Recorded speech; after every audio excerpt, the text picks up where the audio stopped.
ধূমকেতু। আজকে আমি ধূমকেতু মুভিটা এক্সপ্লেন করতে এসেছি। এই সিনেমাটা একটা ইমোশনাল লাভ স্টোরি সিনেমা। এই সিনেমাটা পরিচালনা করেছিলেন কৌশিক গাঙ্গুলি।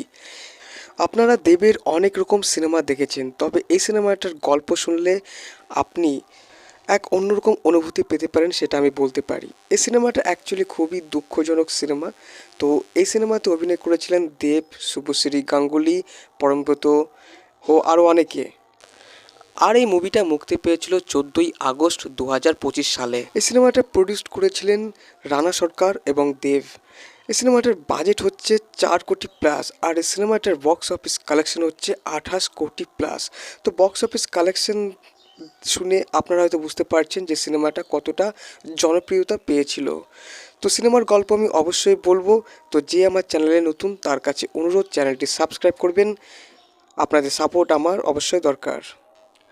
সিনেমার গল্পে দেখা যায় একজন পোস্টমাস্টার, তাকে কিডন্যাপ করে কিছু দুষ্কৃতীরা এবং তাকে একটা ছবি দেখিয়ে বলে যে এই ছেলেটা কালকে তোমার বাড়িতে থাকবে। সেই পোস্টমাস্টার অর্থাৎ রুদ্রনীল, সে কিন্তু চিনতে পারে যে এটা তার বন্ধু ভানু। তো বোঝা যায় সেই ভানু নামে সেই ছেলেটি, সে কিন্তু দুষ্কৃতীদের সঙ্গে যুক্ত। আর সে ভানুই হচ্ছে দেব।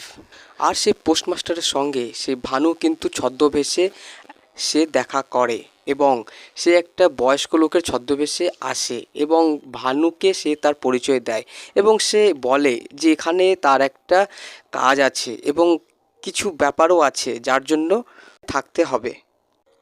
দিয়ে ভানু তার বউয়ের কথা জিজ্ঞাসা করে সেই পোস্টমাস্টারকে।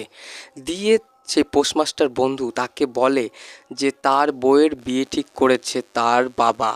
ব্যাপারটা হচ্ছে ভানু বহু বছর আগে সে বাড়ি থেকে পালিয়ে গিয়েছিল, আর তার বউর নাম হচ্ছে রূপা অর্থাৎ শুভশ্রী গাঙ্গুলি। তো তারা ভালোবেসে বিয়ে করেছিল, কিন্তু সে ভানু পালিয়ে চলে যায়। দিয়ে সে বাড়ি থেকে দূরেই থাকে। ছদ্মবেশে সে সেই পোস্টমাস্টারের দাদু হিসাবে তার বাবার সঙ্গে দেখা করে এবং তারা দুজন নিজেদের মধ্যে কথা বলে, কিন্তু তার বাবা বুঝতে পারে না যে তারই ছেলে তার সঙ্গে কথা বলছে। তার কারণ তার ফ্যামিলি এবং সেইখানকার লোকজন সবাই জানে ভানু মারা গেছে। ভানুর ভাইকে কে বা কারা খুন করে রাস্তায় ফেলে দিয়েছিল। দিয়ে ভানুর বাবা পুলিশ থানায় গিয়েছিল তার ভাইয়ের ব্যাপারে তদন্ত করতে, কিন্তু পুলিশ তাদেরকে সাহায্য করেনি। দিয়ে একটা লোক ভানুকে বলে তুই যদি এখান থেকে না পালিয়ে যাস তাহলে তোকেও মেরে ফেলবে কেউ। দিয়ে সে ওখান থেকে পালিয়ে যায় তার কাছ থেকে কিছু টাকা পেয়ে।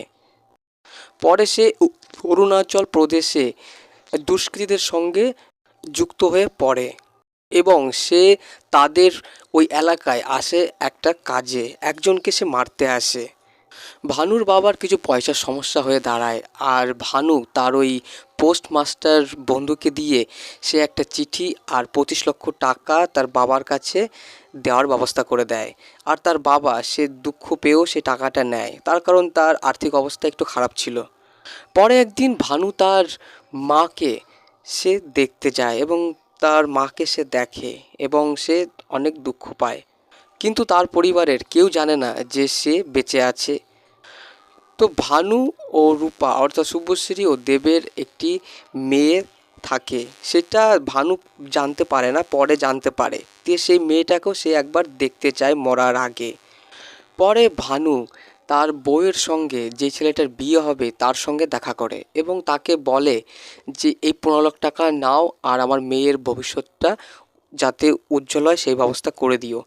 দিয়ে সেই লোকটি ভানুকে বলে যে তার বউয়ের ও তার মেয়ের ভানুকে খুব প্রয়োজন, কিন্তু ভানু তার কথা শোনে না। দিয়ে সেখানে তার বউ চলে আসে এবং তাদের দুজনকে সে বাইরে থেকে দেখে এবং ভানুর মনে পড়ে হানিমুনে কাটানো তাদের স্মৃতির কথা এবং তার খুবই খারাপ অনুভব লাগে। দিয়ে ভানু পরে সে মরার জন্য রেডি হয়। সে নিজে মরে আরেকজনকে মারবে এরকম একটা ব্যবস্থা থাকে।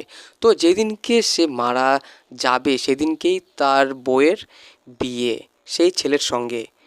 দিয়ে ভানু মারা যায় এবং একজনকে মেরে দেয়, একটা মন্ত্রীকে।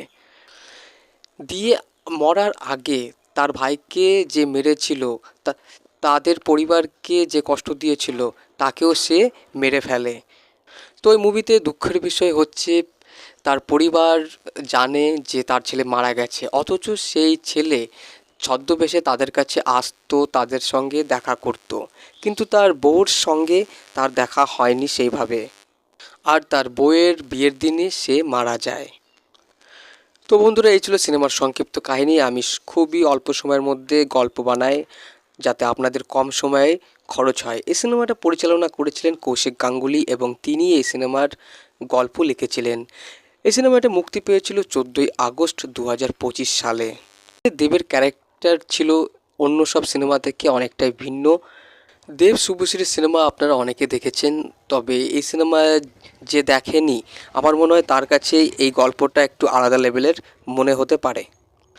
তো ভিডিওতে লাইক কমেন্টস অবশ্যই করবেন এবং নতুন হয়ে থাকলে সাবস্ক্রাইব করবেন ও বন্ধুদের সঙ্গে শেয়ার করে তাদেরও দেখার সুযোগ করে দেবেন। বাংলা সিনেমা দেখুন, বাংলা সিনেমাকে সাপোর্ট করুন। সকলে ভালো থাকুন, সুস্থ